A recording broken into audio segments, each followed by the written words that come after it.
Nigga think we old or something, my nigga. Shit. Man, we just choke this motherfucker, nigga, how hard we really motherfucking is. It's a lot of rivalries this week. You know what I'm saying? Fuck, nigga.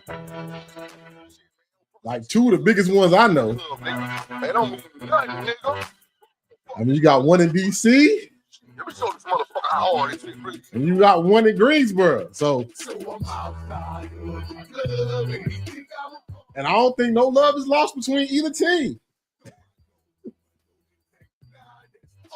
Oh man, nah, let's play a little bit more current, more during our time.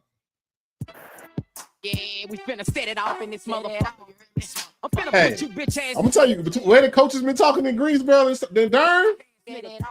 Oh, crazy. Greensboro about to get crazy. Because remember, Trey said take that 66 back to Greensboro. Coach Gibbs said we in Greensboro this year. So what's up? Woo?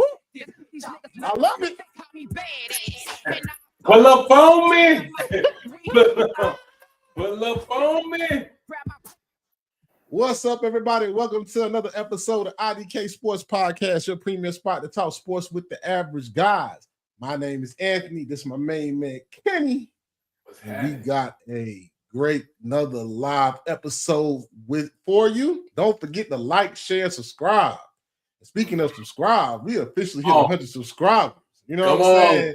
You know what I'm saying? We official triple digits. You know what I'm saying? You know what I'm saying? Big pod, not the little one. Don't get it twisted. You know what I'm saying? So we hit 100 subscribers. So shout out to everybody been rocking us since day one, since middle of the pod, or just rock with us for the first time.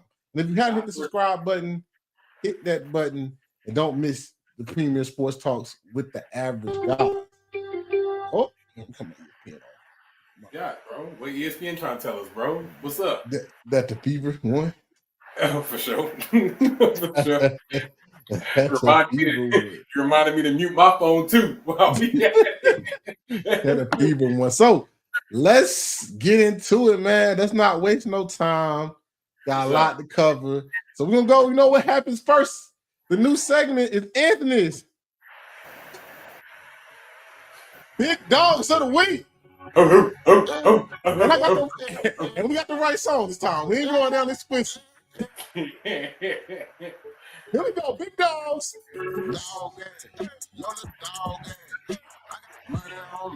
All right, so let's go to my Big Dogs of the Week. Big Dogs, not week one. You know what I'm saying? I'll be rushing. I forgot to change the thing. But Big Dogs of this week. Angel Wilson went off in that first Valkyrie game when I made him my big dog and been going off ever since all year and won another Defensive Player of the Year. I think this is a 3-time Defensive Player of the Year. I know she a co-Defensive Player of the Year, but she still won it, and she's been leading this team that everybody thought was not going to be in the playoffs, and they're fighting with the Valkyrie, I think. But is it the Valkyrie or is the Storm? The Storm is a good team, though. Storm a really good team, though. So shout out to Angel Wilson. That's one of my big dogs this week. My next big dog is Marcel Reed. If you did not see that Texas A&M Notre Dame game, especially that last drive, drove his team all the way down the field for a clutch touchdown, man. I know a lot of people say, oh, he kind of makes mistakes. He takes off he's young. Hey, watch out for him, man. He's one of them ones in my eyes. Texas A&M got a bright young future with that quarterback. Next one is Dan Campbell, man. Not the Lions. Dan Campbell, because Kenny, you my man. But if you ever go to another pod, you can beat all the other pods, but just not be better than this one. So that's why I'm saying, Dan Campbell, when you play your former friends or former coordinators, you know what you do? You put belt the ass. That's what you do. So shout out to Dan Campbell talking about, since Ben Johnson left, they ain't going to be able to figure it out. 51 on their ass. You know what I'm saying? That's what I'm talking about. 51. So next person, Sean Gibbs, man. Anti Aggies. We're gonna get into it. Beat Hampton. We'll get into how they beat Hampton. But he's the dog of the week. First CAA win since joining the conference for A&T, and his first win. Hey, man, them Aggies, came back in dramatic fashion. Shout out to Sean Gibbs and the North Carolina A&T football team. And my last big dog is Hines. Is it Haynes or Hines King? The Georgia Tech quarterback, because he did everything for them. Ran for almost 150 yards, threw for 200 yards, did everything for them, outplayed y'all so-called number one quarterback coming in this year, Cade Klubnik, and led Georgia Tech to a massive win over Clemson. Everybody saw coming. So shout out to Anthony's big dogs of the week. What's your man? Let you see the spread. Get on his blood. Need to get on back. All right, so let's go into our next segment. And you know what it is, the IDK Sports HBCU Spotlight, man. Hey, this is a good. I like this segment this week. I like we talk about this week. You like it this week? this week. IDK Sports HBCU Spotlights. Let's recap some games that some key games that we thought about. First one, Alabama A&M versus Tennessee State. I got the logos backwards, but Alabama A&M beats Tennessee State 23-21. Alabama A&M's quarterback Cornelius Brown was 21 for 33 for 329 and 2 touchdowns. And Trevante Abner had 6 receptions for 104 yards. Tennessee State's Brian McNair was 17 for 27 for 157 yards, touchdown, interception, and Kendrick big play Rhymes, man. Again, another good game. 24 carries, not Marys. Oh, dang, I can't type. 24 carries for 111 yards, 1 touchdown. This game was real interesting to me because I wanted to see how good Alabama A&M was. They had played. This is like their first real like FCS opponent, I think. And they look real good. Like they held Tennessee State defense down to like 3 points in the second half. I want to say Cornelius Brown, hey man, like second half they got it going. They started running the ball a little bit. That A&M defense under Sam Shade looks totally different this year. And I wanted to see how they played against Tennessee State to see if they was for real. And I like what I saw against in this game. And I definitely like what I saw the defense in the second half. And them could throw the ball a little bit. So they're a sneaky team to watch out for in the SWAC. And a big win in Tennessee, in Nashville. It's a big win. Bro, I think A&M, this is a very huge momentum for them. Very huge momentum win for them to build on moving forward the rest of the year. Let's talk about just about the offense alone, putting up over 400 yards of offense. You know what I'm saying? Definitely something that at 355 through the air, 329 through the air. So with that, it's kind of showing that duality of what you need for a team to be competent within the SWAC. So keeping this momentum going, especially with Cornelius Brown at the helm, been doing pretty solid this far. You know, as we see how the schedule shapes up moving down the pike, but it's a damn good statement. This win in Tennessee was a damn good statement for them to see how the rest of the year fold out for them. Yeah, man. Real good game for Alabama A&M. So I'm interested to see how they go into some of these next couple of games and see how they look. All right, so let's get into some of the next game, man. Kenny, you ready? You sure? You ready? I know this one hurt, but you know. I already know what type of pod we have tonight. I gotta play it, man. Hey Kenny, I gotta go. Hey, y'all. Hey. What the man you saying? They get back a motherfucker. They get back a motherfucker. They get back a motherfucker. Boy. Oh man, I'm laughing because not only did y'all lose, it's the way y'all lost. We'll get into it. Let me get the stats out the way. Hey, keep it cute. keep it cute. Keep it cute. Oh, North Carolina A&T beats Hampton 33-30 in overtime. North Carolina A&T Noah Sanders 6 for 17, 75 yards and a touchdown. Wesley Graves, who the person that you called out, had 18 carries for 87 yards and a tug. You know what I'm saying? Hampton Isaiah Freeman, huge game. I mean, he was unstoppable, man. He had a really good game. 12 for 24, 153, 2 tugs. And he also ran for 129 yards and added a rushing touchdown. I don't know what else you can ask for the boy. I don't know what else you can add. Tayshawn Johnson also added 3 receptions for 41 yards and a touchdown.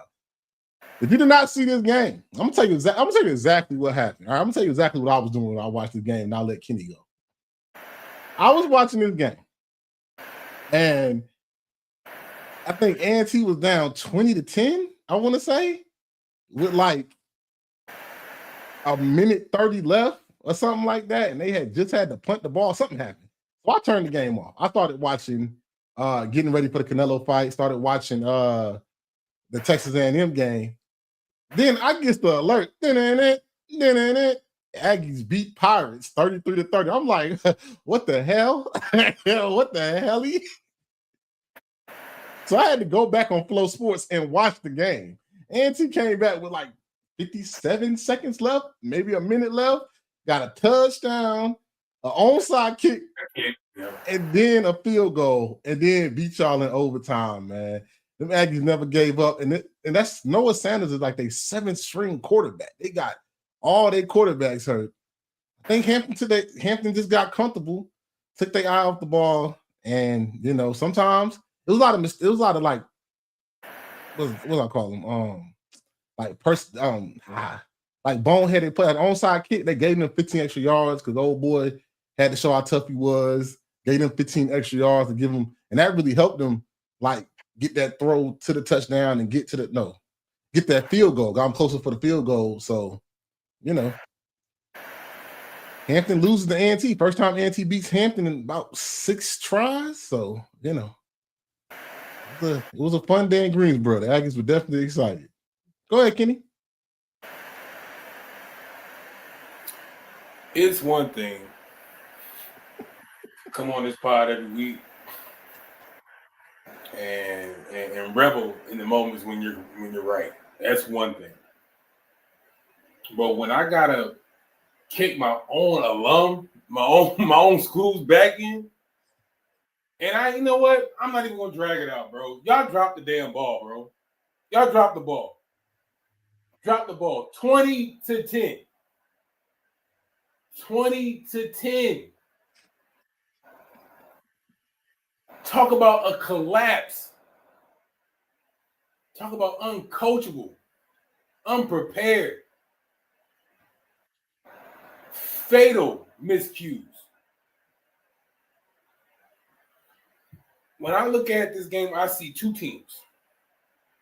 Hampton, who was just thinking about his 4th quarter, we ready to go home. We just ready to go back to the dorm. We ready to get up out of here, see what's happening, seeing what's shaking outside. A&T looking at it like, hey, there's still time on the clock. There was only one team that was out there that was still ready to play football that day. Mm-hmm. We not preaching 4 quarters no more, I guess, in Hampton. We not playing full games of football no more. Now all of a sudden we tough guys on the onside kick. Make it make sense. But you're not tough guys in 2 overtimes where Rusty Graves ran down your damn throat. He did. You're not tough guys then. All right. But instead, we're going to let a 10-point lead go with less than, what you say, a minute, 2 minutes left? Yeah, I'm going to give him, be gracious and say 90 seconds. I'm saying a minute 30. Let's say that. Yeah, we can call it. I think it was less than that, but I'll say a minute 30. At no point was Hampton ready to go back on the field. Coach had one trick play drawn up for overtime. He had one go-to play for offense. Mm-hmm. Cleaned out his trump cards in the first overtime. That was it. That was it. I don't know what the hell we doing after this. If we survive this first overtime, then God bless it.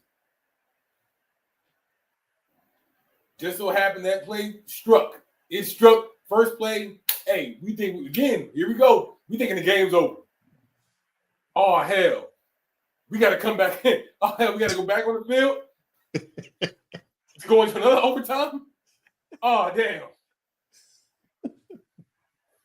What are we doing here? What are we doing here? Hey, bruh. Didn't have no answers.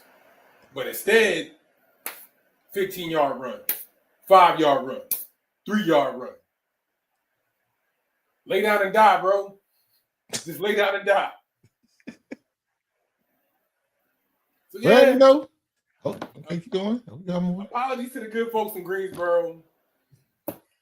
God damn it. Yeah. Hey man, but sometimes, you know, hey, just Let's get back a motherfucker. Can't get these niggas in. but hey, Kenny, the great thing about football, another Saturday would come, and now y'all have a chance to redeem yourself with the big one. Oh boy. The Battle of the Real HU. Oh boy. 4 p.m. on Madsen. It's a local network, and y'all figure that out. It's in DC area. And at Audi Field, Howard plays Hampton at 4 p.m. I think Hampton's on like an 8 or 9 game win streak against these boys. Maybe 10. It might be double digits by now. It might be double digits, but Hampton versus Howard, 4 p.m. Eastern time. Hey, you know, this game for me is kind of tricky. I don't know how good Howard is because that FAMU win looks real shaky. Because FAMU don't look that good. They played Morehouse last week. The offense kind of struggles. The defense is a lot better than I thought. Maybe Howard's defense is better, but their offense kind of, they got Eden James, but they really kind of struggle, especially at the quarterback position. Hampton, Isaiah Freeman just needs some help. We got to have a snipe showing. Sniper got to show up, man. Sniper got to show up. Yeah, I ain't seen him really do nothing in the last 2 games. You know, so in this game, it's gonna be if Hampton can bounce back, because that's a devastating loss that you had win. So it's also about bouncing back and getting back up for a big rivalry game. Probably the biggest one for Hampton besides the Battle of the Bay. Maybe even bigger than the Battle of the Bay, to be honest with you. So I don't know. This game, I got a close game. I still think Hampton has a little bit more athletic, a little bit more athletes on the field. I'm gonna say Hampton wins this, still keeps the streak going. I'm gonna say like 24-17, 21-17. I think it's a close game, goes down to the end, but I think Hampton rights the ship and pull this one out. Prior to last week, I had these next 2 weeks confidently 2 dubs. I don't know nothing. I know nothing. I know no football no more. I don't know what we doing. Now you're right. Hey, if somebody else within that locker room decides to show up alongside Isaiah Freeman, hey, we back. We back. Mm-hmm. But that's up to the good fellas, the good Pirates there. That's up to them. I know nothing no more. I can't say nothing's a guarantee. Can't give up on your boys like that, Kenny. Not against Howard. It was cowardly what I saw this past weekend. I'm gonna just go ahead and put it on record. What I saw this past weekend was cowardly. It was cowardly. That's strong words right there, ain't it, brother? Get it together, coach. Get it together. We need, again, when we talk about it at the top of the year, before the season gets going, about games you just cannot lose. Yeah. And knows this to be true just not too long ago coming out of that Virginia State game. You do not drop an HU versus HU classic. You do not drop the battle of the real HU. Real HU, Battle of the Bay. And to Ant's point, sometimes, depending on the season, this one matters a whole damn lot. Yeah. So, whatever we had to do, Basant, Snipes, brothers, my brothers in Christ, my brothers in my whole body, see, let's get it together. Let's have a prayer circle about this. Let's get this together. Right the ship, man. Right the ship. Hey, bro, it's 1 L, bro. It's okay, bro. 1 and 2 right now. Ain't don't tell me to calm down. Ain't no damn calm down. Hey, man, 1 and 2 right now. My team lost by 60, so we ain't gonna talk about it. So Oh, So, score. Hold on, real quick. Let me just throw it out here before I get too upset. 28-24 Hampton over Howard. 28. That's not a bad score. That's a lot of points. It's a lot of points. I don't know if they're gonna score that many points, but hopefully Hampton can pull it out or not. No, okay. Whatever. The next game that we're gonna highlight is no other than the Aggie Eagle Classic, 4 p.m. Eastern Time. Flow Sports ANT versus North Carolina Central. If you don't know, this is one of the biggest HBCU rivalries in all of HBCU football. All of HBCU football. The Aggie Eagle Classic. No love lost this week. Coaching staff know each other. Players know each other. It's gonna be a big atmosphere in ANT. Like I said, coaches. Last year Trey Oliver told him take that 66 back to Greensboro. New coach, new mentality. Hey, they said we got it. We back in Greensboro. We're gonna be ready. We're gonna be. Coach said that him and Trey will shake hands after the game. Don't know about the boys. So, hey man, I like this. I like these type of rivalries. You ain't supposed to like each other. Yeah, you're not supposed to. Yeah. We get nasty. we ain't supposed to like each other. So, ANT coming off a big win to Hampton, get their first CAA win at home. They back at home this week. Then you got Central coming off the win against Fayetteville State. Getting the confidence back after taking the whooping the ODU the week before. This game, I don't know.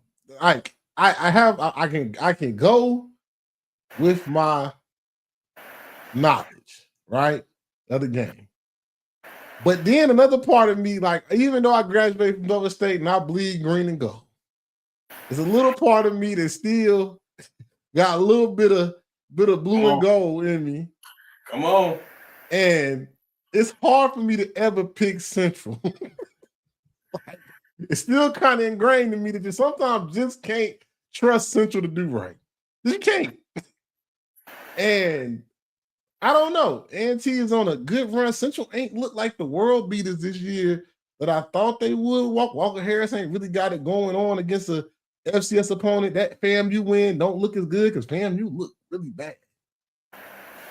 Not FAM. That Southern win, Southern don't look that great, right? You play ODU, didn't look as great against a group of 5. ODU might be better than we think they are, right? Let's talk about it. You beat Fayetteville State. I don't know, man. And it's in Greensboro, all for ANT getting the win. But it's hard for me to pick ANT because they on their 7th quarterback. I got Central because they got the quarterback. I got Central winning this 28. I got Central winning this. I think Central Walker Harris will get it going. I got Central 28-14. Wow. Everything leading up to that told me that you were just gonna go ANT. Wow, it's too much, man. They ain't got the court. Like, it worked against Hampton. I don't know if that's gonna work against Central. You got to be able to throw the ball. You got to be able to throw the ball, and it's not that the boys can't. They're only 6th and 7th quarterback. That's hard to overcome multiple weeks. And I think Walker Harris and them, if you give them too many opportunities with 3 and out, defense gonna get tired, and Central gonna start scoring. I'm not saying they're gonna score 60 on them, but I think it's close early and they pull away late. That's why I got them 28-14. Well, I think coming into that, I think Central is aware of that deficiency too, like being that they're so deep into their quarterback room. With that, it's kind of like, we just stacking the box. But also that plays a little bit into the advantage for Gibbs too, just because it's like, hey, you gonna feed Graves and the crew. Hey, stop it. You know what's coming. This is the same type of football I was preaching when I stepped into the door. So this is very much of a show me game. Hey, y'all know it. Everybody in the stands know it. What my game plan is. Even in the game against Hampton, we're not asking our quarterback to drop back 20, 25 times. Mm-hmm. No. He threw for what? Maybe 12, 15 maybe that game? 12, 15 attempts? A little bit more than that, but yeah, they didn't throw it. They didn't try to overwhelmingly throw the football. Right. No. So, maybe I'm still clouded by what just happened. But in the words of my good homie Josh, ain't no momentum like momentum. So I'm gonna stick with A&T. I think sometimes you just gotta see the shot go in the hoop one time to know that you can win. And I think they know they can win now. So I'm rolling with A&T. Okay. 2014. 2014. Okay. All right. So, you know what I'm saying? Two big, good rivalry games. Before I get into the rankings, there's a couple other games that you can see going on. You got Norfolk State, of course, we're playing Sacred Heart at home at 3 p.m. on ESPN Plus. You got the game Dale State playing St. Francis. That game is at 1 p.m. On ESPN Plus. I think everybody else is really playing like Division II opponents and stuff like that. So really, it's kind of like, get your confidence up before we start getting really into like the nitty gritty of the season games. But number two other games that you can catch and watch. And to wrap up our HBCU Spotlight segment, the IDK Sports HBCU football rankings, really no change. Got Bama State still top, done nothing to take them off the top. Still like one of the more dominant teams in black college football. Second, I got South Carolina State, still one of the more dominant teams. Dominant against Bethune. Let Bethune come back late because they were so far ahead, kind of let the foot off the gas. So Bethune scored some garbage points and came back on them, but still looking like very dominant, like the leaders of the MEAC. Jackson State says physical team. Run the ball. They're going to run the ball down your throat and dare you to stop them, right? Little switch. I did put A&M over Central just because after that Tennessee State win, I was very impressed with that win. Very impressed with that defense. Very impressed with Cornelius Brown. Like I said, A&M is a sneaky pick, to get on a roll and mess around, look up, man, right there in the SWAC West and the SWAC East. The SWAC East race, that Magic City Classic gonna be a good one. Magic City Classic might be a good one. And then rounding out the top 5, I got Central at number 5, just because they played Fayetteville State and that ODU and New Hampshire loss. That New Hampshire loss kind of sit with me like, I don't think they hit their stride yet. Some of they're a good football team. I think Central ain't really got the offense really humming like they wanted to or thought they would in the season. So that's why I bumped them under Alabama and No, I have literally no complaints. It might just be a mixture of where I have Jackson State and South Carolina State. Honestly, as I'm trying to like recount mine, but again, all of these are swappable. All of these can be, picked and pulled with the other one, but solid. Well, let y'all debate it in the comments, honestly. But I love what Alabama State is showing so far. Again, that's going to boil down to some later matchups down the year. So this could always change. Again, Central and South Carolina, where do we fall? Where does how does these games match up to where we can see who's at the top of the MEAC? But again, solid. Another week down. See how they shake out. Yep. So let me go back. And go ahead. Also, another thing is, at what point I do got my eye out for one team that may possibly. I don't want to jinx them yet. I don't know if I want to jinx them yet. That may have to be entered into the conversation, but I just don't want to say it just yet. But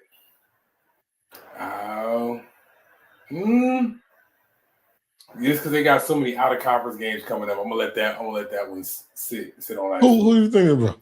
You talking about Dale State? I thought about them. They might enter the chat soon. Yeah, it's also they have to like. You also got to remember they like some of the teams they play. Albany was picked to be in the bottom of the CAA, right? Just like Dale State was.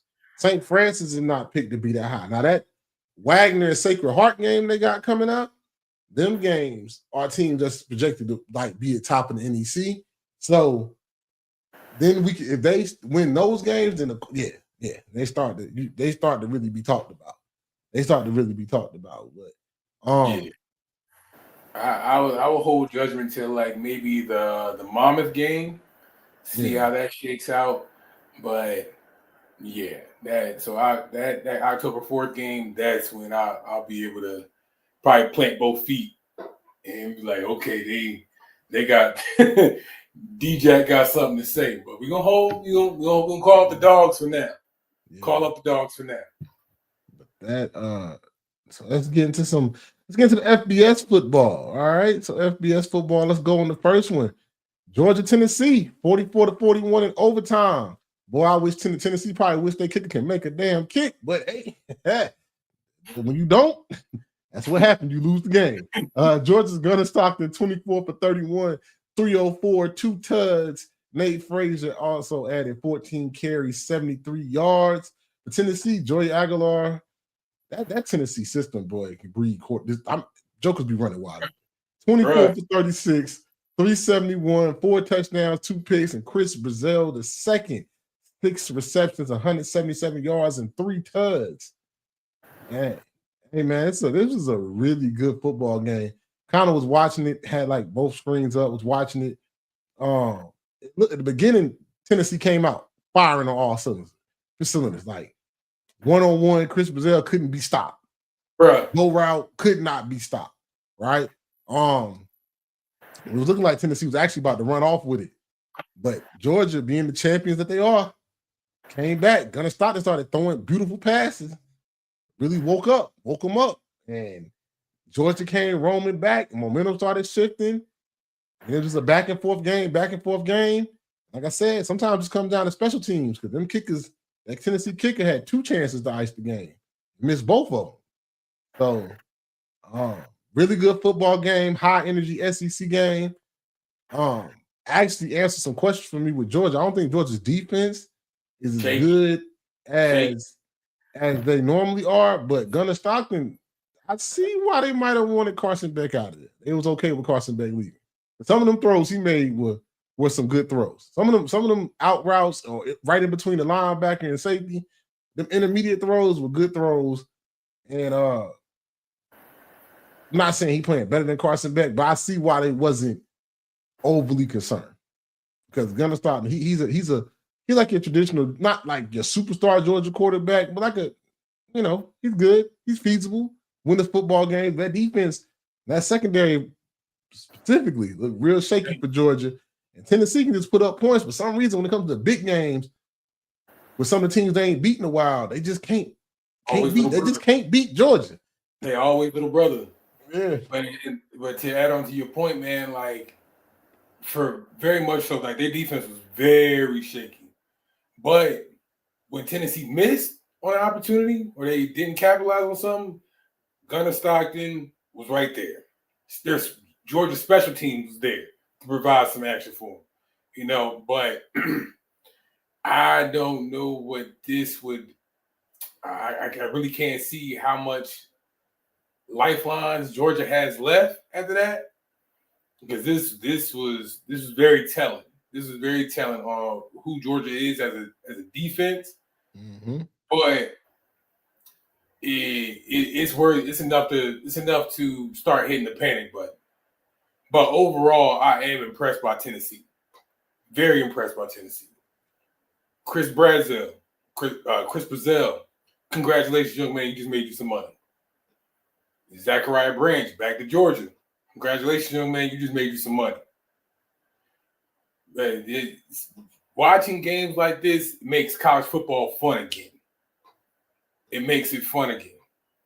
One of those things where you can't really turn the channel, can't really flip back and forth. I think Ant mentioned it. He was flipping back and forth between a couple other 30 games.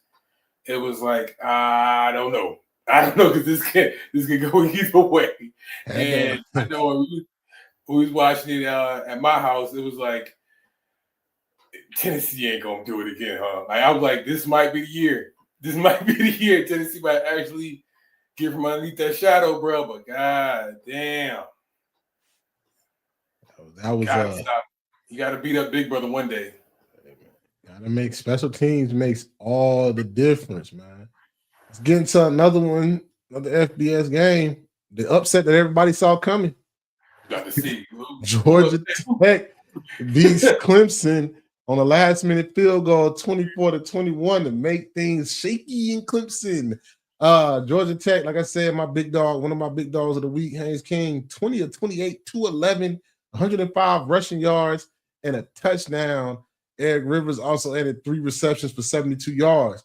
But Clemson, I tried to tell y'all, bro. I'm going to keep saying it. I tried to tell y'all. Man.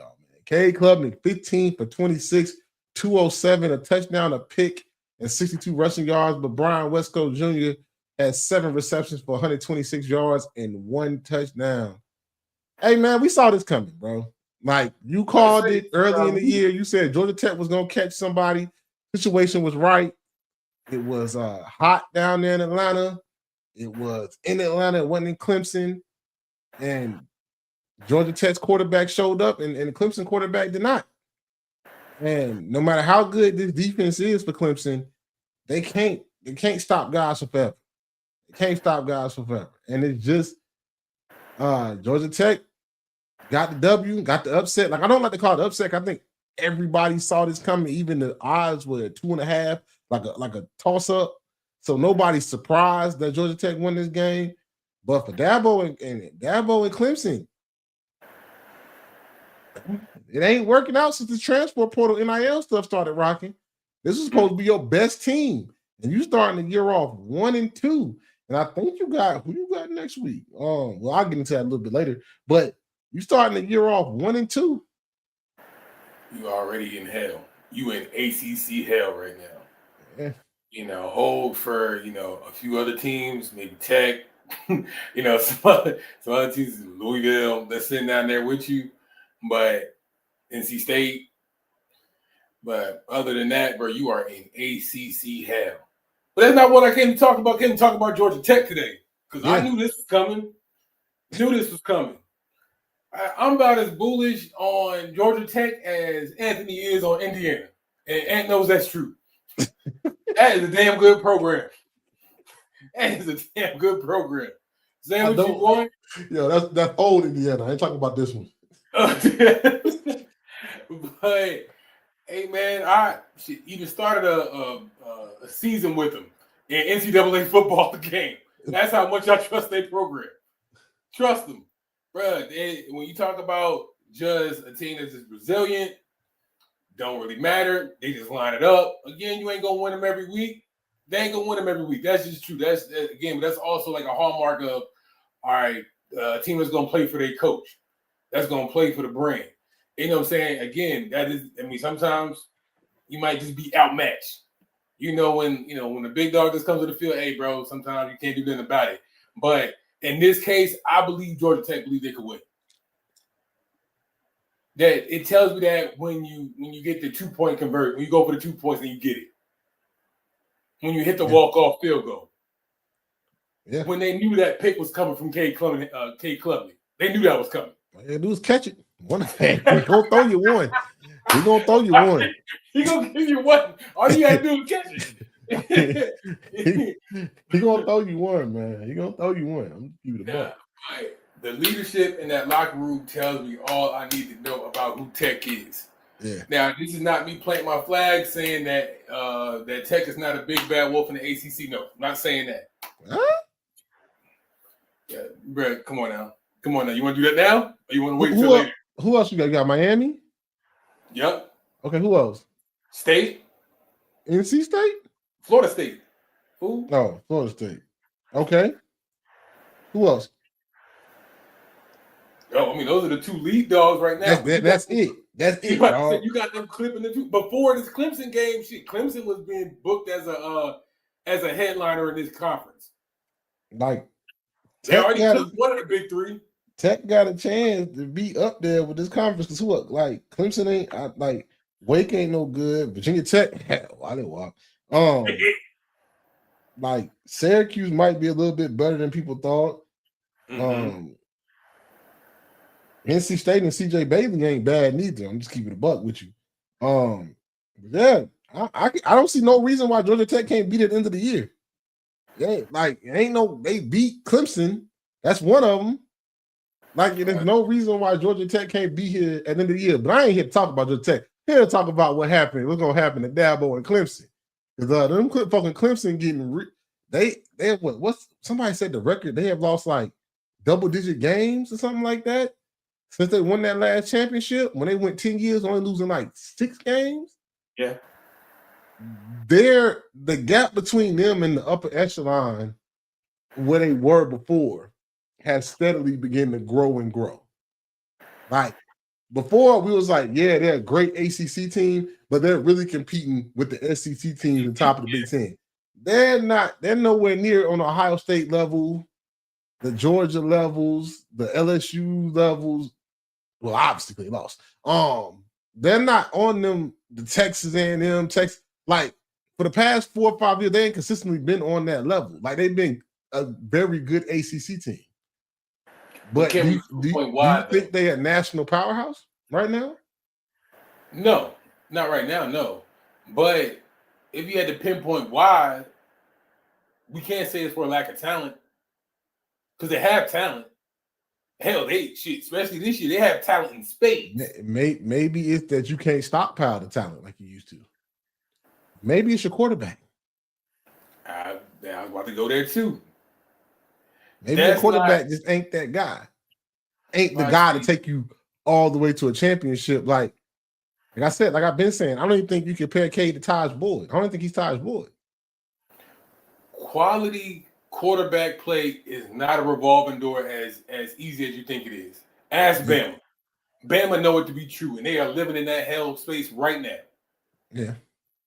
Yeah, you can have years of, man, I can go back to Jake Coker. I can go back to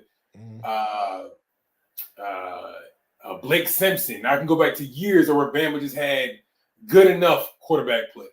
Not even getting to like stellar quarterback play, but just good enough where it was enough to win. But you can't win football like that, man. But, thank you. At some point, it's not enough. Or your strengths got to be dominating. Yeah. It got to be an overpowering strength. Now, with Cade, you need your highlights got to be damn near like superstar-like. It got to be superlatives. So the way you defend the pass, run, way you play defense, your running game is so overwhelming that it just outshines your lowlights. And they don't have that in Clemson. No. They don't have that. I think a lot of those guys already moved on to – it's early in the season, but I think a lot of guys are already off that shit, if I'm being honest. Yeah. It's going to be – I mean, what's that? Clemson, what, 1-3? 1-2? 1-2. 1-2? And didn't look good against Troy? Got Syracuse this week? I don't know. Not looking good down there for my folk down there in Clemson, South Carolina. Let's review our last one that we're going to go over for the week. This week is damn good late night game, man, on NBC. Damn good game. Texas A&M 41-40. In the nail biter, took it down to the last drive. Texas A&M, Marcel Reed, another big dog for me this week, had 17 for 37, 360, 2 tugs and an interception, and 37 rushing yards. Mario Carver, is it Carver or Carver? Carver, yeah. 7 receptions, 201, and 1 touchdown. Notre Dame, CJ's Carr, 20 for 32, 293, 1 touchdown, 1 interception. And Jeremiah Love had 23 carries, 94 yards, and a tug. This game for me was Texas A&M in hostile environment, a back and forth game. The whole reason why Marcel Reed is one of my big dogs of the week, that was a beautiful for a young guy to do that kind of last minute drive, game winning drive. Shows a lot of poise to do that on the road. Not saying Notre Dame played bad or anything, but for him to do that on the road, that was really big time. That was big time football. They did clutch throws, knew when to run, know when to just get the first down. Just get first downs. and finally threw it in there and got a touchdown. So that was really big for them. Like I said, Notre Dame tried to get Jeremiah Love going. That defense kind of stiffened up towards the end and kind of stopped him. CJ Carr didn't play bad. He didn't play bad, didn't play horrible, but that secondary, because it's actually another receiver for the A&M that had over 100 yards. That secondary was getting torched up in the second half, in the Texas A&M game. And now, like I said, I don't want to hear nothing about Notre Dame near no playoffs. You took 2 L's to the teams that you were supposed to win, and we know what the rest of your schedule looks like. I don't want to hear it. It better be. I don't want to hear it. Because these were the 2 best teams on your schedule. That USC game might be another way USC is playing, might be another another game, but you had your chance. You had your chance. You played Miami, you played A&M. Now you got a bunch of service academies, Purdue. You got Purdue this week. Hey, I don't want to hear it. I don't want to hear it at all. I don't want to hear it, bro. I don't want to hear like, oh, they're right. No, I don't want to hear it. Nope. You got when you in an independent no conference, you got to win these games. Have a chance for the playoffs, in my eyes. But they'll probably find a way there. But what you think, Kenny?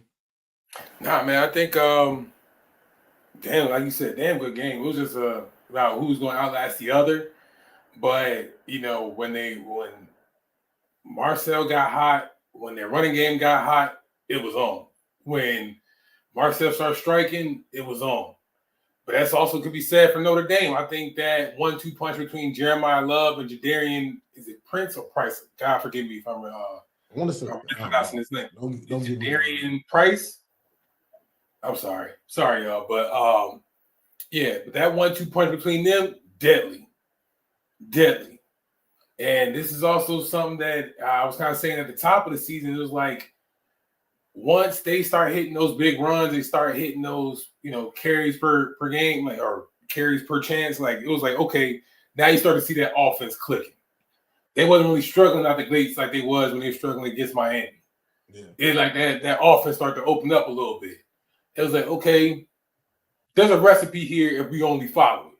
Now, Freeman, just follow it. Now all you got to do is just follow it. But again, you just got outlasted by a gamer. I think Marcel Reed is a true gamer. There again, Notre Dame defense was left scratching their heads. D coordinator left scratching his head because there's nothing you can do. All right, you want to blitz? All right, I'm gonna throw this 12 yarder that's gonna go for 76 yards. What can you do? How do you respond?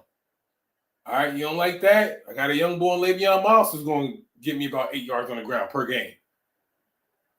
How do you want to play it? A&M had an answer each and every time.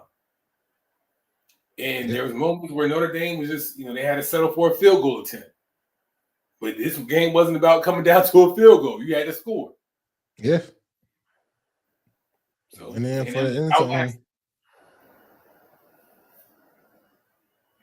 Yeah, my fault. Go ahead. No, that's all I was saying. Just A&M just outlasted them in this round. That's it.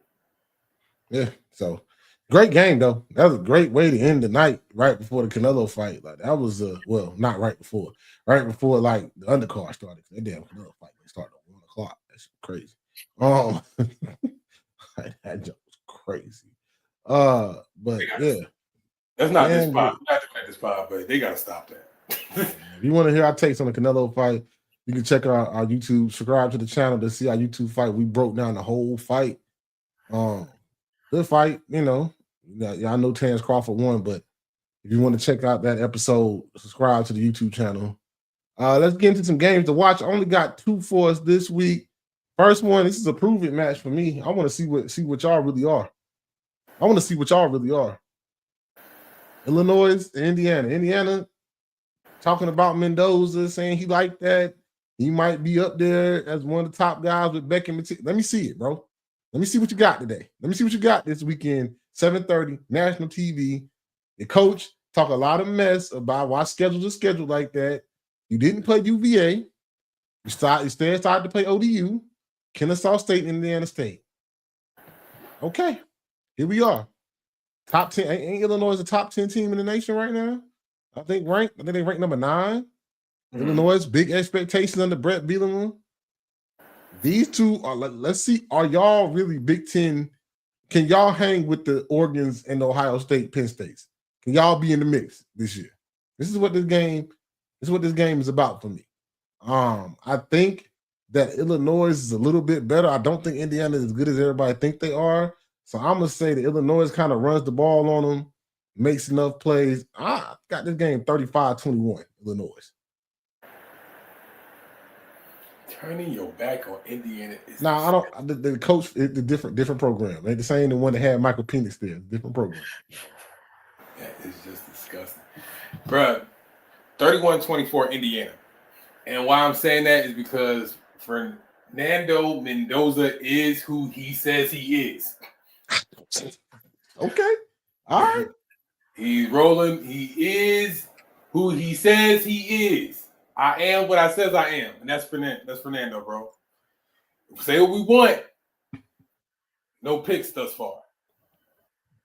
Ask your boy K Klubnik what that means. But who has he played? Accurate when he shoot. Ask K Klubnik what that means. But who has he played? Running within the offense is not the same as playing superhero ball. Doesn't require all that. Doesn't require deep shots. Doesn't require killer mentality. When you run the offense right, things just look smooth, and the game has just looked smooth for Fernando.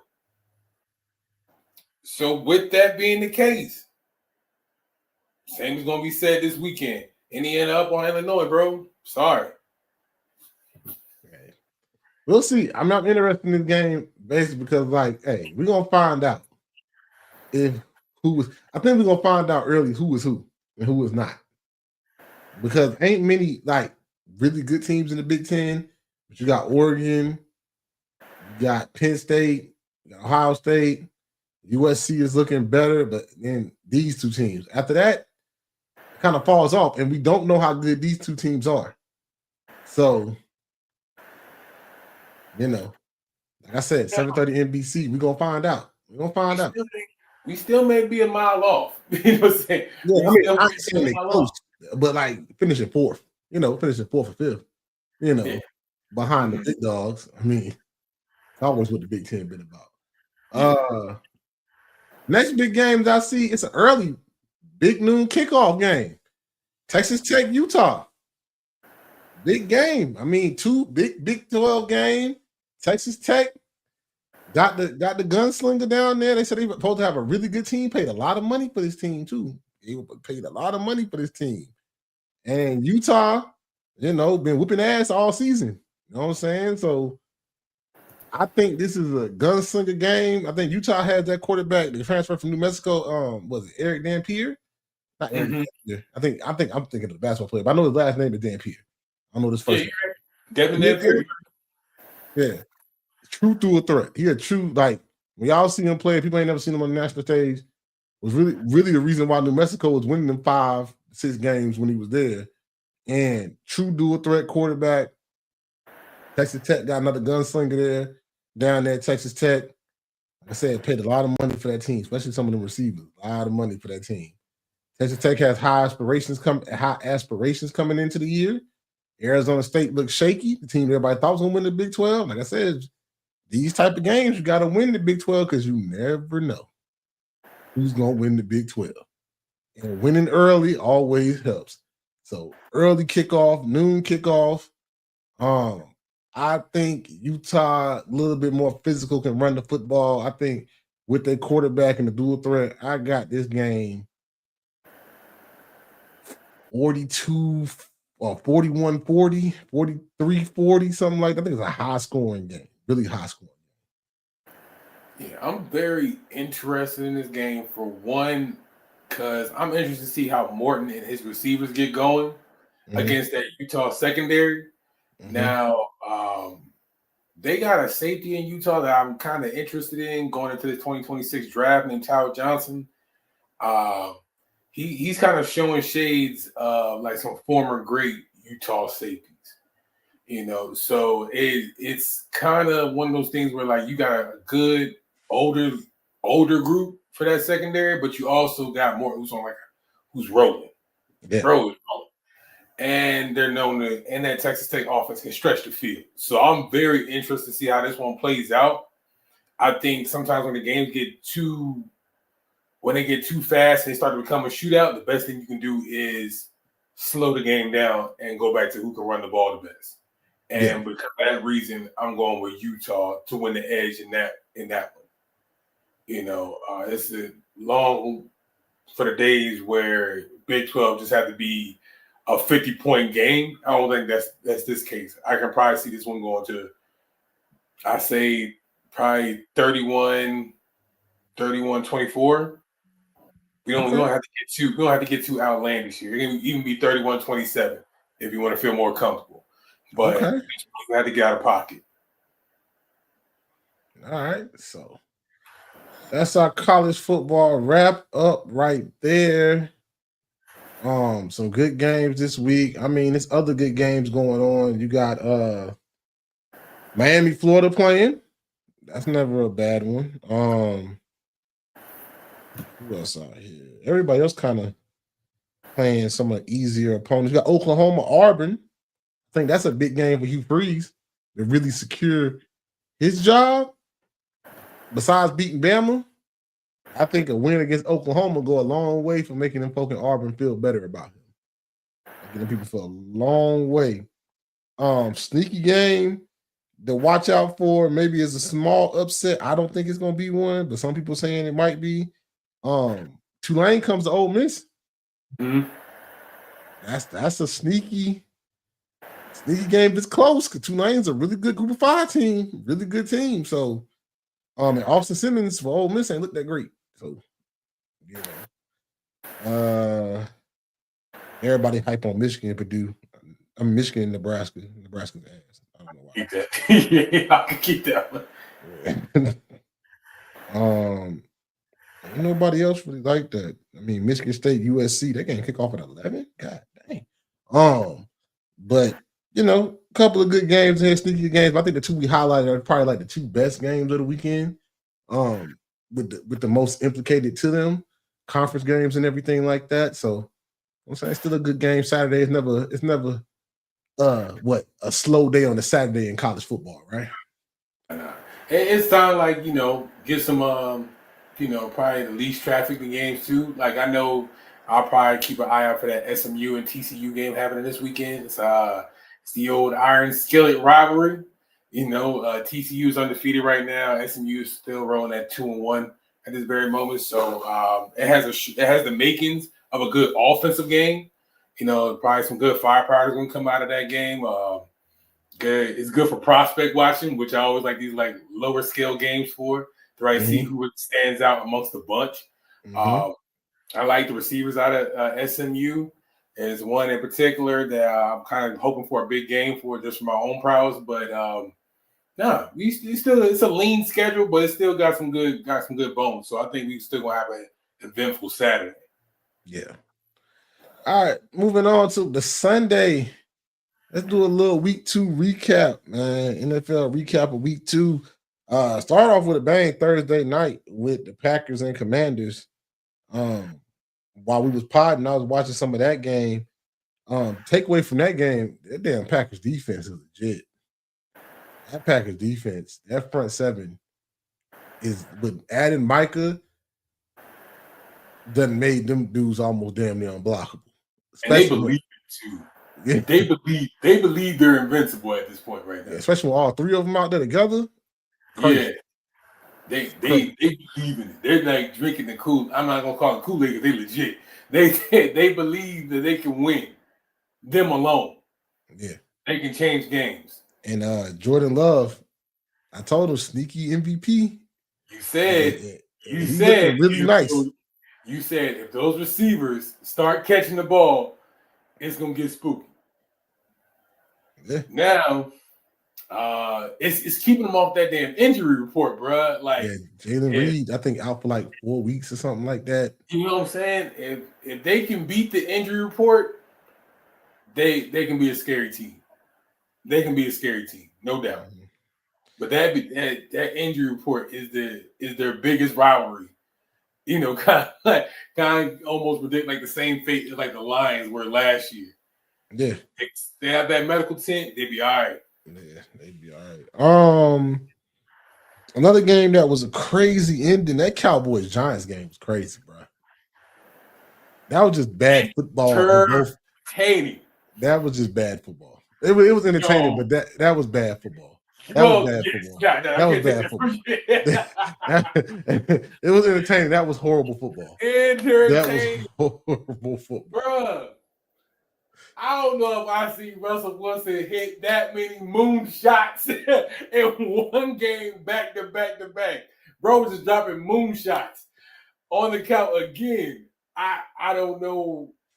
I don't know if you want to go to Kyer Elam or if you want to go to Trayvon Diggs. I let the Cowboys fans decide. But bruh, every time they looked up or they were trying to cover Malik or Waylon Robinson, they didn't know when the hell that ball was going to come out the sky. They was just confused. That game was just. I was just like, yo, like at what point do we stop letting people run behind? At what point do we just say, hey, safety, stay back, deep 30 to the field? You know, they was in cover 4, and this is what I'm trying to tell you. They was in quarters. They was in quarters and couldn't stop it. Some people like that. Some people I was watching it. I said, this is ridiculous. This is horrible defense. This is bad. Kenny, that was bad football. That was bad football. That really, and then think about it, all the commentators when you woke up the next morning, get up, all them, was telling you how bad these teams are. That's how bad it was. That wasn't good football. And I'm telling you, Trayvon and Kyer are still looking up to the sky to see when that dead ball coming out. Because the thing is, you would think, like, I think they honestly believe like the play was over. Like, ain't no way this had like he's still running after the ball this far down the field. Yeah. Like, or the ball had that much hang time. I honestly believe that. They were like, nah, bro. At the very least, one of them boys up front, Osa or somebody, they done sack boy, the play is over. That's the only excuse I can come up with. Because, bro, I never seen Russ. Russ was damn near at 500 yards that game.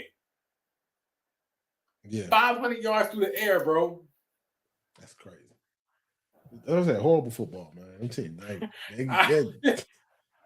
And all that, and all those investments that the Giants made up front, man, stop it. Stop it. Because what for? Because nobody could get home. Nobody was getting home. Yeah. Speaking of ex-Giant, though, you know, your boy Danny Dimes doing it big time again against the Broncos. 24 for 34, 316, and a tub. And they also let Jonathan Taylor run for 165 yards.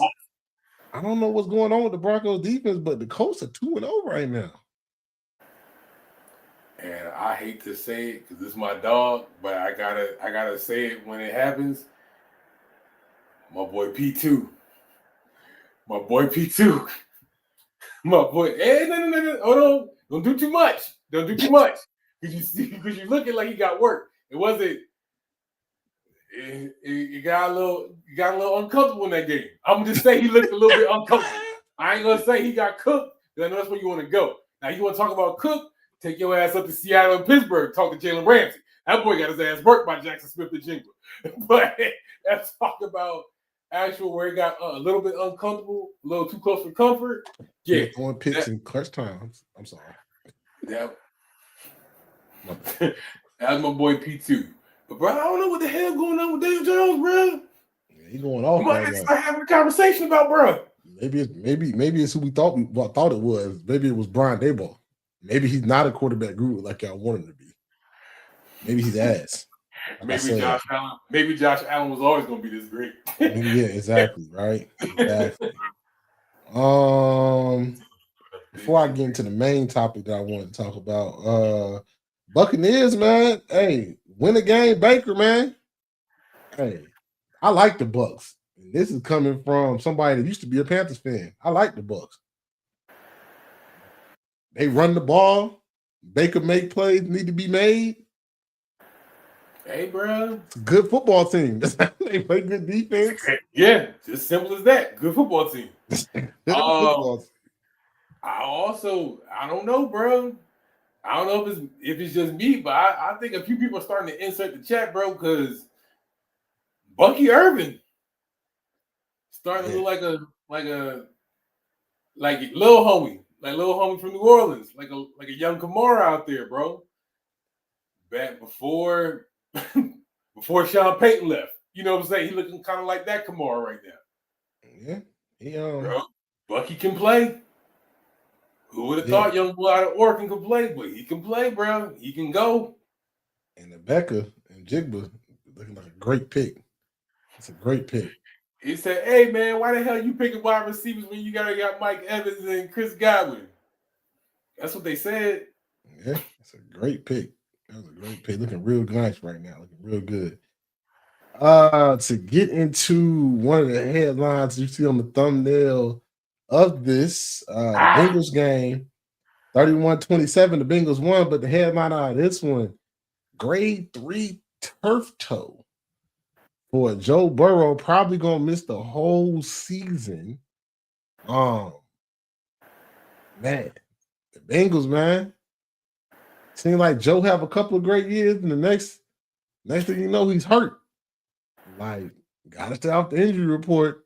It changed the whole trajectory for the Bengals. They won with Jake Browning, but man, this really hurts the Bengals that they star and the money they put into that room or their receiving room. Now that your main signal call is gone. So how does that, you know what I'm saying? How they gonna look for the rest of the year in the division that, you know, is very, I would say very winnable. I mean, they still got a chance to, like, you got to play the Ravens, of course. The Ravens are different, but, you know, the Browns are ass, and the Steelers ain't that much better. So I wonder how the Bengals bounce back from this. I mean, it's just as simple as nobody really has like a crystal ball that they can stare into and do what's going to happen. But I know they kicking themselves in the butt about some of those off-season moves. Like, I don't know if that Trey Hendrickson deal gets done. I don't know, like, some of that money, like you said, goes to those receivers, because it's like, where do you just ship it in now and say, hey, we gonna be competitive, we gonna still go out here and play our best ball, but by all means, that offense lives and dies by Joe Burrow. Now, can you instill that same faith in Jake Browning? No. But hey, maybe after a couple weeks under center, we talk about a new Tony Romo. You know, we could be talking about a backup glory season, glory year. Who knows? That would be their best case scenario, where we just see a backup emergence, and Jake Browning just steps in and they don't lose a beat. Maybe Chase Brown starts to be the lead dog in the house and they start being such a pass-focused offense. They got to be a pass-focused offense. They put their whole cards into them receivers.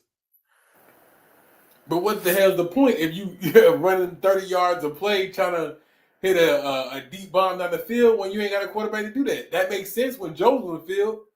But now you really just changing your whole offensive identity at this point. You're doing this on the fly. Very early in the season, might I add. Yeah. Only thing that benefits you is that you're not that far removed from when Jake Browning was taking snaps in the preseason. That's the only thing that benefits you right now. Yeah. So he ain't that cold on the bench.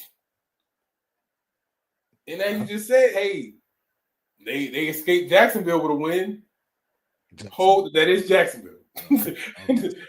Trevor Lawrence can't stop. Trevor Lawrence can't stop throwing picks. That boy. But again, you ask the team to learn to write with their left hand. Yeah, I mean, it's gonna be adjustment early. See what happens. But a lot of injuries happened though. You had a good bit of as far as this quarterback, JJ out for like 3 weeks, I think. Aaron Jones on that same team out for about 3 to 4 weeks. Jaden Daniels is questionable. Who else? Am I missing some people? I know it's a couple of defensive linemen that's out for the year with torn biceps. Right. It's a lot of like key injuries as long-term injuries that this is why it's so important to draft well and to just pick up guys that can bring you depth. You never know who you might need to give you for a 4 or 5 game stretch or a 3-4 game stretch or play multiple positions on the offensive line because it's just, you never know. And then it really sucks when it's your quarterback. Like JJ, which it kind of sucks for him because like now he's hurt coming off a game. He did not play well. Did not play well against the Atlanta Falcons. And now he's got to sit for about 2 or 3 weeks to get a chance to redeem himself. So it's kind of nerve-wracking for the Vikings fans, I would think, with him being hurt again because, you know, he tore his ACL before the season even started. And now he's hurt here. Now you worry about durability issues. So you want to see what, like, you can't even get a good look at him because, like, you know, he's been out of commission. Yeah. I think with JJ, I don't think, again, it's not the point where you hit the panic button. Call me a homer, but hey, it does seem like a pretty wise move to pick up Carson Wentz right before the season started. You know what I'm saying? Not to say that because he could very well go 0-3, 0-4 these next couple weeks. But what benefits them too is that defense. I think Brian Flores can get you out of a jam with his defensive play call. He can get you out of a jam and he can keep things competitive. You're not getting the crap product out there. With who? With the Minnesota defense, not with Carson Wentz. I thought you said with Carson Wentz. I said, shit. Okay. No. You got a lot of things. Again, I call me crazy. But if you are the backup in this situation, hey, your job is not to lose the game. Yeah. If he has learned nothing in his time in the NFL, is that you're not that guy. You're not that guy. Okay? So it's a little bit of humbling to where, like, all right, I don't no longer have to win those games like I did when I was in Philly. Yeah. I don't have to win those games, but I can't be the reason why we lose. Yeah. He said that you know, not that guy. You know, so by all means, Jay Jettis is still on this team. Hockenson is still on this team. You know what I'm saying? Let's work the system. And we done seen the Kingmaker do it before. Yeah, but you lost your running back too, though. That hurts too. I never said it was gonna be easy, Anthony. Yeah. I never said it was gonna be easy. But again, getting back to the main point, I don't think this is the point where we can't, by any stretch of imagination, we cash in all of our chips in on JJ McCarthy. Yeah. I think hold on to that division win against the Bears as like, hey, we seen what it looks like when this system is functional, when our offense is functional. And that's it, kind of taking it as like this is the worst he's gonna be right now. And that's okay. That's still enough to move forward with. Yeah. So that's what, you know, little recap week 2, you know. Some injuries. Now it's time to see. It's a long football season. Now it's time to see, like most of why you say most time the healthy team is the team that makes it the furthest. So see how some of these teams react from these injuries and who can get maybe some people back healthy down the road and make the run make the run to the playoffs, you know what I'm saying? But what we're getting into next is Kenny. What's up? It's time. Yeah, nah, for real. Because some of y'all got to talk to me nice. It's time. Some of y'all got to talk to me nice. Start to sit them, bro. Nah, they do. And they do. Some of y'all need to talk to me nice. No, man, kid, you got it. You get me, you messed my business, man. I thought it 1-1 because of you. But you got that one, though. You got that one, though. You made an entry into the win column and you welcome. Hey, man. And you welcome. Hold on. Let me get them pulled up here for you. Let's start with the stardom. All of my comments, man. Chief Keef ain't this, man. Chief Keef ain't no hip. Man, Boy, shut the F up. You know Kenny got caught with a ratchet. Stop playing with me. Stop playing with my fantasy picks. All right, man. What you got? Right. Starting. Yeah, bro. That got me hot. Oh, man. Oh, let me go to my notes real quick, bro. Hold on. That got me hot. Oh, man. Yep, Packers defense. Y'all know what time it is. Packers are playing the Browns. Should I say even more? Start them. Start them. Book it. Yeah. Book it. Yeah. Set it and forget it. Now, they come back and they have what? Depending on how your league score, probably what? I'm predicting a double-digit game easy. Ooh. Double-digit game easy. Okay. 2 picks, minimum. 4 sacks, minimum. I'm going to go as far to say they might cut this game off on TV. That's how bad I'm talking about them getting smacked. They might cut this game off from being non-competitive. Book it. Okay. Moving on, Jordan Mason. It's funny because we just got done talking about the Vikings. Yeah. We just got done talking about the Vikings. They got the Bengals this week. Funny enough, we just got done talking about the Bengals. Bro, Aaron Jones hurt. They ain't got a quarterback. Jordan Mason, he was already starting to cut into Aaron Jones' touches. Sign me up. Sounds like a good free agency find if you ask me. If you're not on a roster already, for those that's already kind of hitting that panic button that's already 0-2 in their season, you're welcome. Here's a lifeline. Put him in your rotation. Maybe have him as a flex option player. But by all means, seeing as how Carson Wentz is going to be under center, I can pretty much guarantee my boy going to get some touches.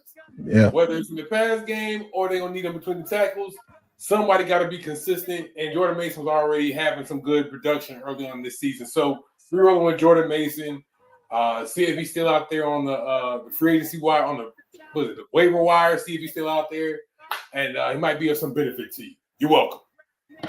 All right. Now we got Stidham. I don't even know which one to start with first. Because I know one, I'm kicking his back in. But I'm going to go with Garrett Wilson. That's my dog. That's my guy. That's my dog. Oh, man. Going against the Bucs this week. Tough matchup already. It's going to be a tough matchup regardless. But also this is certainly a little bit tougher this go-round because Justin Fields is out. Yeah. He's out this week. No faith in Tyrod? Do you? Do you? It's going to be a rough – I think it's just going to be a rough start. I just think it's going to be a rough start, bro. I don't feel confident.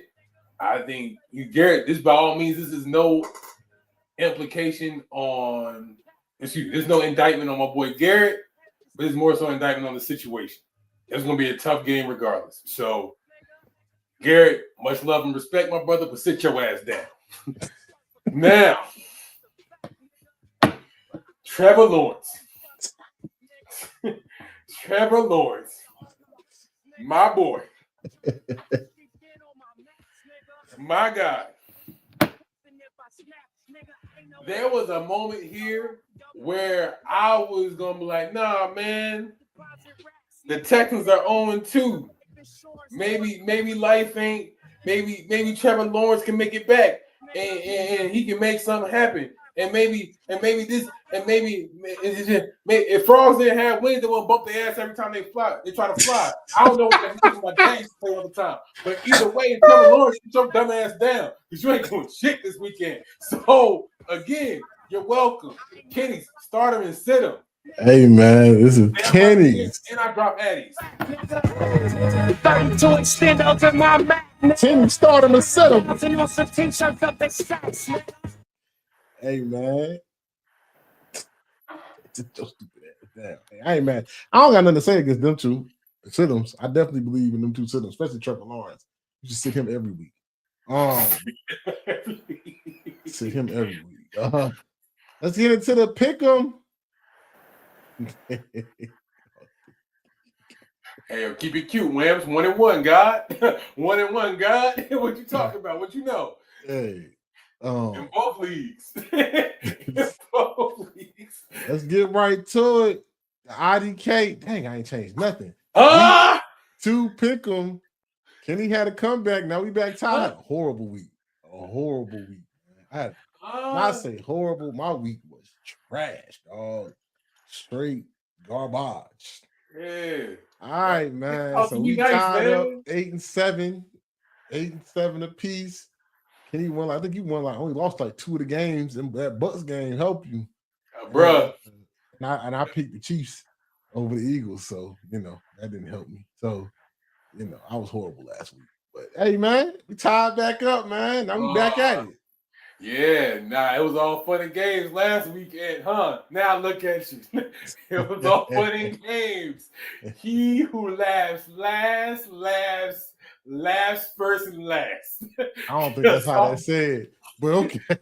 Because I'm back. I don't think that's how that's said, but okay.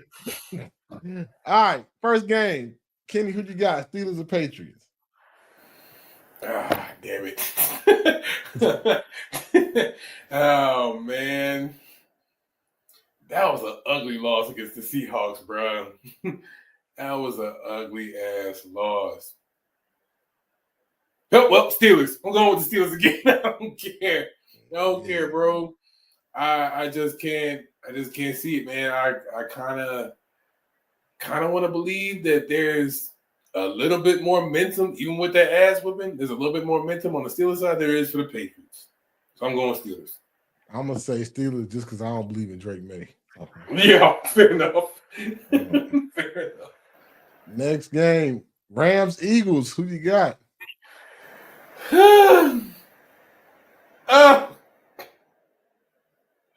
Oh man. Oh, you about to be fake. Hey, Williams, he about to be fake. Oh man. Hey man, I got room to gamble this week because we tied now. I got room to gamble. But bro, Adore gonna get cooked the fuck up this week, and I know it. He gonna get cooked so bad. Oh, you about to be fake on your own squad? That's crazy. I can't do it. I can't switch up on my guys. I'm going Eagles, bro. You should switch up. Well, you should switch up because I'm coming back this week. and Matthew Stafford and them boys about to cook them boys. It's gonna get so bad, Ed. It's gonna get so bad, man. And Jalen got to throw the ball for more than 100. I'm with Chris Jones. Throw the ball for more than 100 yards. You know what I'm saying? Throw the ball for more than 100 yards. Hey, they ain't talk to me. And ban the tush push too. Ban that too. And call the off the false start too. All that. Yo, You got a lot of hate. Rams. And it's in LA? It's in LA? I think it's in Philly. Oh, no, it don't matter. Hey, guess Philly. what? Hey, but guess what? It don't matter. LA, Smelly, Wale, the Rams. Hey, yo. Hey, it's the Rams, bro. I don't give a damn. Hey, yo. Hey, yo. All right, Broncos, Chargers. This could be this like a that's a close one. Oh, I'm on first. Yeah, nigga.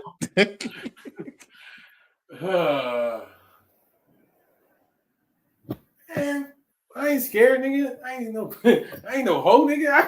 I'm going with the Chargers, bro. I'm going with Herbie, bro. You know what I'm saying? Even shit, I don't know. I don't know. Nah, I'm playing both feet. All right, we going Chargers on this one, man. Because the Broncos just haven't looked good. Something about it just ain't right. It just ain't right. Yeah. Something's off, bro. I want to go Broncos on this. But I'm gonna go Chargers too. The Chargers just look really good, man. Chargers really right? out here looking really good, and they really haven't got the run game really kicking off yet. Neither they really just throwing the ball. Justin Herbert taking care of the ball. I'm gonna go Chargers too, man. I'm gonna go Chargers too. If I could add one more, like out the gate, bro, just how the Chargers looking out the gate, you got to think that's Chargers, Raiders, Broncos, 3 division rivals off the gate. Chiefs. They beat the Chiefs too. I meant to say Chiefs first. Chiefs. They beat the Chiefs. Raiders, they beat the Raiders. Now they got to play the Broncos. They can go 3-0 in the division if they win out this the game. Gate. Out the gate. Oh yeah, we putting the league on notice. I'm rolling with the Chargers. All right. Cards and 49ers. How we looking? Why you choose this game, bro? All right.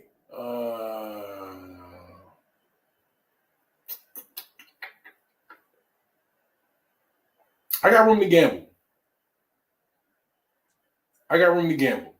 You said that twice now. Go ahead.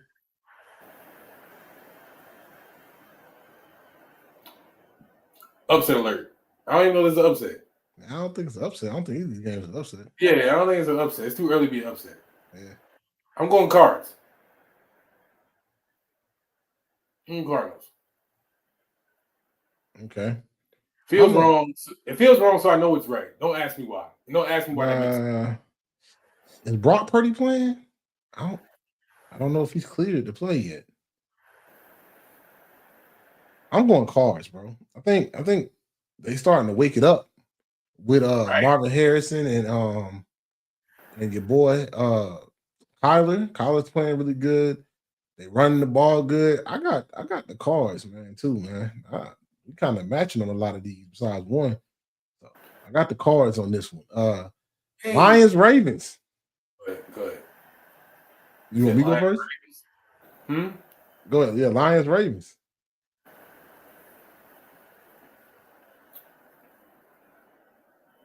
Go ahead.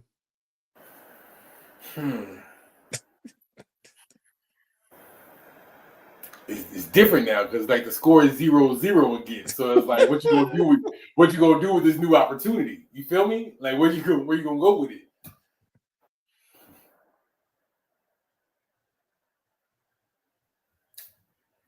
Ravens, bro. Yeah, we gonna be even again because I can't pick against my squad. You know what I'm saying? I can't pick against my new squad. You know what I'm saying?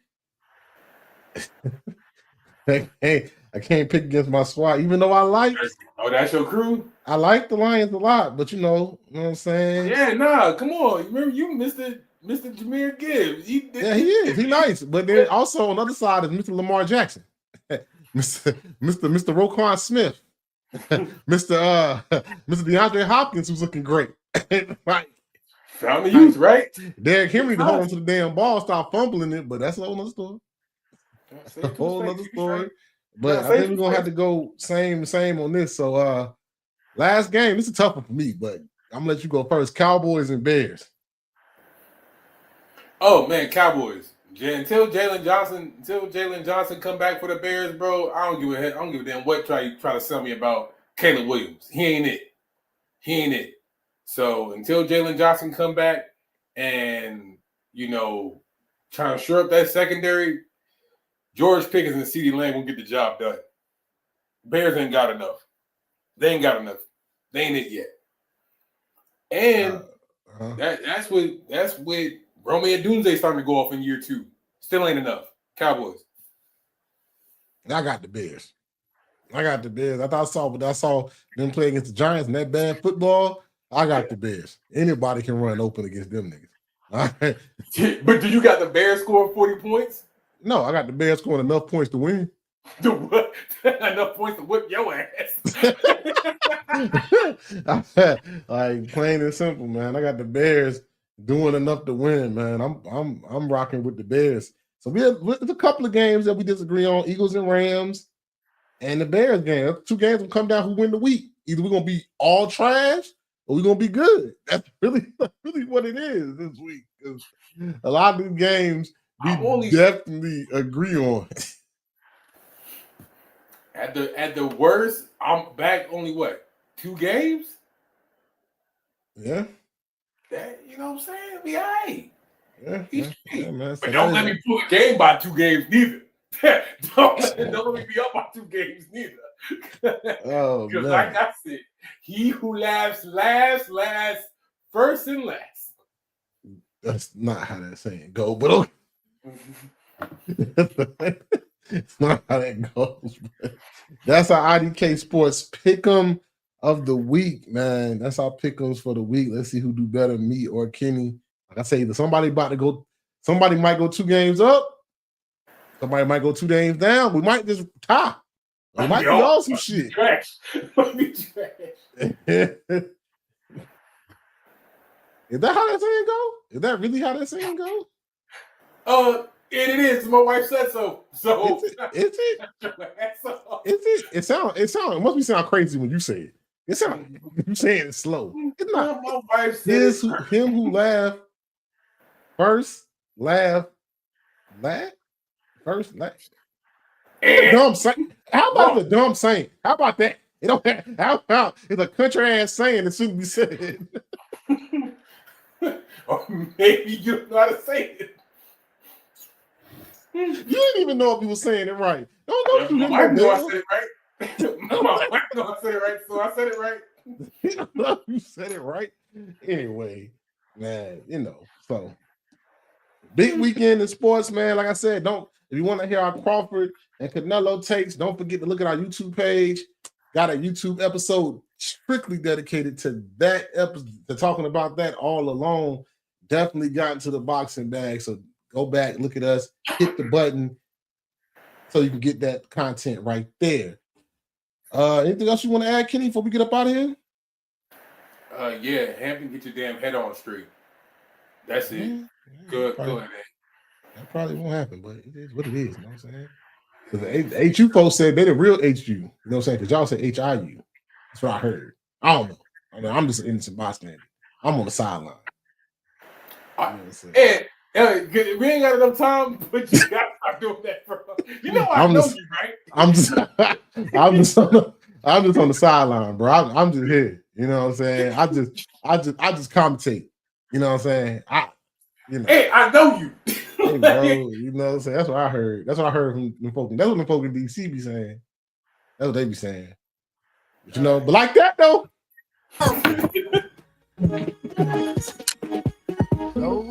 IDK Sports Podcast, your premier spot to talk sports with God. Yeah. My name is Anthony. This is my main man, Kenny.